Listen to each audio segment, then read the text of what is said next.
देखिए, skeletal system को, human skeletal system अपन जब भी बात करते हैं, कंपटीशन एग्जाम के पॉइंट ऑफ व्यू से अपन जब भी बात करेंगे, तो स्केलेटल सिस्टम मैक्सिमम 10 से 15 मिनट का है, जिसके अंदर सब कुछ टोटल सारे क्वेश्चंस क्लियर हो जाएंगे, जो किसी भी मेडिकल पैरामेडिकल कंपटीशन एग्जाम के लिए इनफ होंगे। देखिए, अपन बात करते हैं सबसे पहले ह्यूमन स्केलेटल सिस्टम की। ह्यूमन स्केलेटल सिस्टम जो होता है वो सॉरी, दो पार्ट में डिवाइड होता है। एक एक्सियल स्केलेटल सिस्टम और दूसरा अपेंडिकुलर स्केलेटल सिस्टम। एक्सियल और अपेंडिकुलर सिस्टम। अब इसमें अपने को जो याद रखने वाली बात है, जो कंपटीशन एग्जाम में पूछा जाता है, वो ये पूछा जाता है एक्सियल स्केलेटल सिस्टम में टोटल नंबर ऑफ बोन कितनी होती है। तो एक्सियल में 80 होती है और अपेंडिकुलर में 126 बोन होती है। ये एक क्वेश्चन बन गया। एक्सियल स्केलेटल सिस्टम में 80 बोन्स होती है और अपेंडिकुलर स्केलेटल सिस्टम में 126 बोन होती है। अब देखिए, एक्सियल स्केलेटल सिस्टम के अंदर क्या आता है। अपन यहाँ पे ह्यूमन ड्रॉ करें, ये ह्यूमन अपन ने ड्रॉ किया, ये हाथ और ये पाँव, बस बिल्कुल सिंपल एकदम अपन समझते हैं। एक्सियल स्केलेटल सिस्टम के अंदर ये इतना पार्ट आता है, स्कल, वर्टिब्रल कॉलम, स्टर्नम और रिब्स। ये अपन बात करें, ये इतना ही, ये एक स्कल, ये वर्टिब्रल कॉलम, इसके आगे स्टर्नम जिसको अपन ब्रेस्ट बोन कहते हैं, और यहाँ पर रिब्स जो होती है वो रिब्स जो 12 पेयर्स होती है, 12 पेयर होती है रिब्स की। ये चार चीजें ही एक्सियल स्केलेटल सिस्टम के अंदर आती है। और बाकी जो हाथ पांव बचे और पेल्विक ग्रडल, ये और दोनों हाथ दोनों पांव, ये सारे किस में आते हैं, अपेंडिकुलर स्केलेटल सिस्टम के अंदर। अब अपन बात करें axial skeletal system. Axial skeletal system के अंदर स्कल एक, वर्टिब्रल कॉलम दो, स्टर्नम जिसको ब्रेस्ट बोन भी कहते हैं, ये कई बार क्वेश्चन आया भी हुआ है। ब्रेस्ट बोन कौन सी है, ब्रेस्ट बोन कितनी होती है, तो ब्रेस्ट बोन एक ही होती है। स्टर्नम इसको कहते हैं, क्वांटिटी में एक होती है, और इसके साथ में अटैच होती है रिब्स, जो टोटल 12 पेयर ऑफ रिब्स होती है। अपन बात कर लेते हैं कुछ इंपॉर्टेंट एस्पेक्ट्स की, जो कई बार कंपटीशन एग्जाम में पूछा जाता है। उसमें पहले पूछते हैं कि ओस्टियोब्लास्ट ओस्टियोब्लास्ट सेल कौन सी होती है। तो ओस्टियोब्लास्ट सेल होती है बोन फॉर्मिंग सेल, जिसको अपन कहते हैं, जिसकी वजह से बोन का मैन्युफैक्चरिंग होती है, बोन बनती है, उसको ओस्टियोब्लास्ट सेल कहते हैं। और एक होती है ओस्टियोक्लास्ट सेल, जिसको बोन डिस्ट्रॉइंग सेल भी कहते हैं। ये दोनों हुई कंपटीशन एग्जाम में क्वेश्चन पूछे जा चुके हैं और ये आते हैं। एक और competition exam point of view से अपन बात करें, तो कई बार टेंडन और लिगामेंट पे क्वेश्चन पूछा जाता है। टेंडन का क्या काम होता है और लिगामेंट का काम क्या होता है, तो अपने को याद रखने के हिसाब से अपने को याद करना है। जब भी अपन पहले पीएमटी, अब नीट होती है, पहले पीएमटी की प्रिपरेशन कर रहे थे, पीएमटी में अपन याद करते थे टेंडन और लिगामेंट। तो पीएमटी की जगह अपने को बीएमटी करना है। BMT, BMT bone muscle tendon, मतलब टेंडन का क्या काम हो गया, बोन टू मसल को अटैचमेंट करने का काम हो गया टेंडन का। बीएमटी, इन दोनों में से एक ही चीज याद रखनी है, या बीबीएल याद करो या बीएमटी याद करो। एक याद होगा, दूसरा अपने आप अपने सामने आ जाएगा कि लिगामेंट का क्या काम है। एक बोन को मसल से अटैच करता है, एक बोन को बोन से अटैच करता है। तो बीएमटी, पीएमटी की जगह अपन बीएमटी याद करेंगे। बीएमटी क्या करता है, बीएमटी बोन मसल टेंडन है। जो टेंडन होता है वो बोन और मसल को आपस में जोड़ने का काम करता है। और बीबीएल अपन याद करेंगे, बोन टू बोन, जो भी कनेक्शन होता है बोन टू बोन को अटैच जो भी करता है वो करता है लिगामेंट। देखिए, अपन बात करें एक्सियल स्केलेटल सिस्टम की। एक्सियल स्केलेटल सिस्टम के अंदर सबसे पहले स्कल। स्कल के अंदर टोटल जो अपनी खोपड़ी होती है उसमें 12 बोन होती है, 12 बोन होती है। इसके अंदर एक तो क्रेनियम, क्रेनियम बोन होती है, दूसरी फेसियल बोन होती है।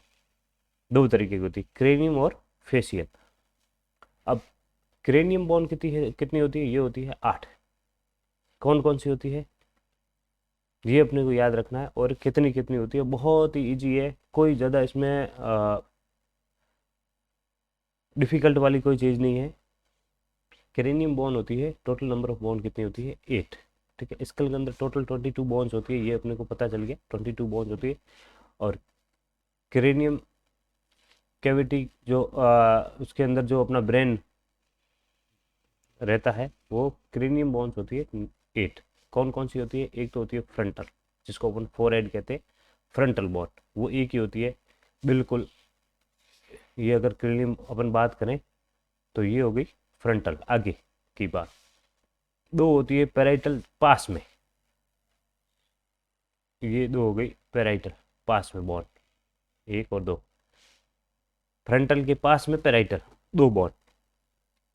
दो होती है टेम्पोरल, यहाँ कान के पास में दो होती है टेम्पोरल, एक इधर दूसरी इधर।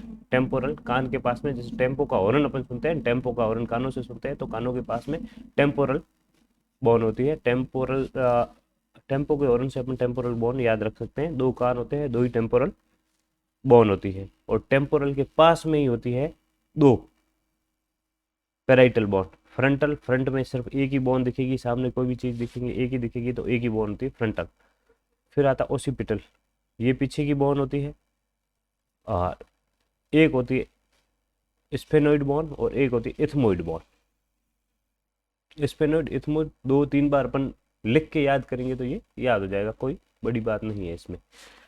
नेक्स्ट देखो, फिर अपन ने ये इसी तरीके से डिजाइन की है कि हर एक स्लाइड के बीच में कुछ इंपॉर्टेंट क्वेश्चन आ जाएंगे अपने, जो कई बार प्रीवियस एग्जाम में पूछे गए हैं और आने की पूरी पूरी संभावना रहती है। देखो, इसमें अपन बात करें ईईजी की। कई बार क्वेश्चन पूछा है कि ईईजी क्या रिकॉर्ड करता है। ईसीजी, ईएमजी, ये तीनों एकदम सिमिलर लगने वाले वर्ड है। तो ईईजी का कई बार पूछा हुआ है, लेकिन कई बार स्टूडेंट क्या है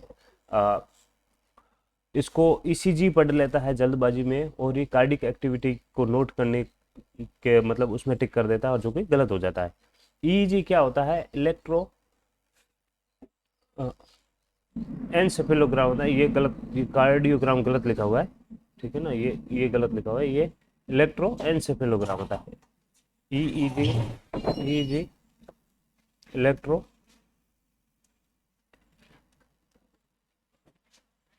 एनसेफेलोग्राम,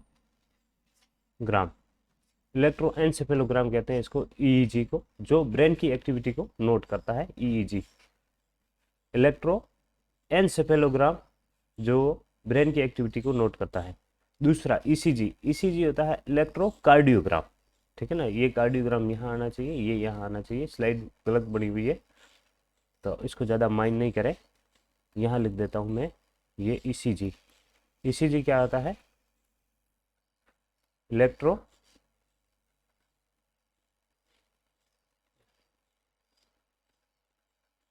कार्डियोग्राम, इलेक्ट्रोकार्डियोग्राम जो हार्ट की एक्टिविटीज़ को नोट करने में काम आता है। और एक ऐसे कैसे होता है ईएमजी, इलेक्ट्रोमायोग्राफी, जो मसल्स की एक्टिविटी को नोट करने के काम आता है, उसको कहते हैं ईएमजी, इलेक्ट्रोमायोग्राफ। स्केलेटल सिस्टम अपन जब भी पढ़ते हैं तो स्केलेटल सिस्टम को ओसीएस सिस्टम भी कहते हैं, ओसीएस सिस्टम भी कहते हैं।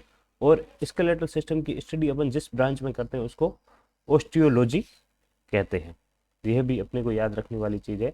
ओसीएस सिस्टम कहते हैं स्केलेटल सिस्टम को, और स्केलेटल सिस्टम की स्टडी अपन जिस ब्रांच में करते हैं उस ब्रांच को ओस्टियोलॉजी कहते हैं। एक और कई बार इंपॉर्टेंट क्वेश्चन आया हुआ है, ऑसिकल्स ऑफ ईयर के कान के अंदर कितनी हड्डियां होती है। ये क्वेश्चन कई बार कंपटीशन एग्जाम में पूछा गया है। तो 6, ये कान ऐसा ही होता है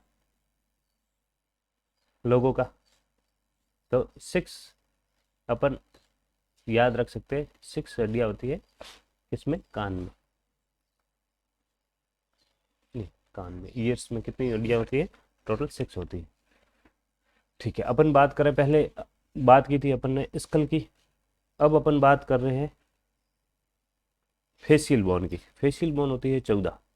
देखो बहुत सिंपल है, इसमें क्वेश्चन एक ही पूछा जाता है, वो पूछा जाता है वीआईपी पर, वोमर, इंफीरियर और पैलेंटाइन बोन। ठीक, क्वेश्चन सीधा आता है, इनमें से कौन सी नाक की हड्डी नहीं है, या इसमें से कौन सी नाक की हड्डी है। तो अपने को यही याद रखना होता है कि वीआईपी वीआईपी वीआईपी के हमेशा नाक का सवाल होता है। वीआईपी के हमेशा नाक का सवाल होता है। वीआईपी की नाक टूट गई मतलब सब कुछ उसका तबाह हो गया, उसकी रेपुटेशन वगैरह सारी, उसकी प्रेस्टीज वगैरह सब कुछ खत्म हो गया। तो वीआईपी से अपन उसका नाक याद रखेंगे, नाक नाक अपन याद रखेंगे वीआईपी से। तो वी से वोमर, आई से इंफीरियर और पी से पैलेंटाइन बोन। ये तीनों बोन किस में होती है, नाक में होती है, नोज में। ये नोज के अंदर बोन होती है। और इसके साथ में दो ऊपर की तरफ और दो बोन होती है जिसको नेजल बोन कहते हैं। वो दो ये होती है। टोटल नोज की टोटल बोन कितनी होगी, दो, दो चार, दो छः और एक सात, 7 बोन्स होती है नोज के अंदर। अब देखो फेशियल बोन के अंदर दो होती है जाइगोमेटिक बोन जिसको चिक बोन कहते हैं, दो होती है मैक्सिला, दो होती है नेजल बोन, दो होती है लेक्राइमल। दो आंखें होती है, दो आंखों के पास में दो लेक्राइमल बोन होती है।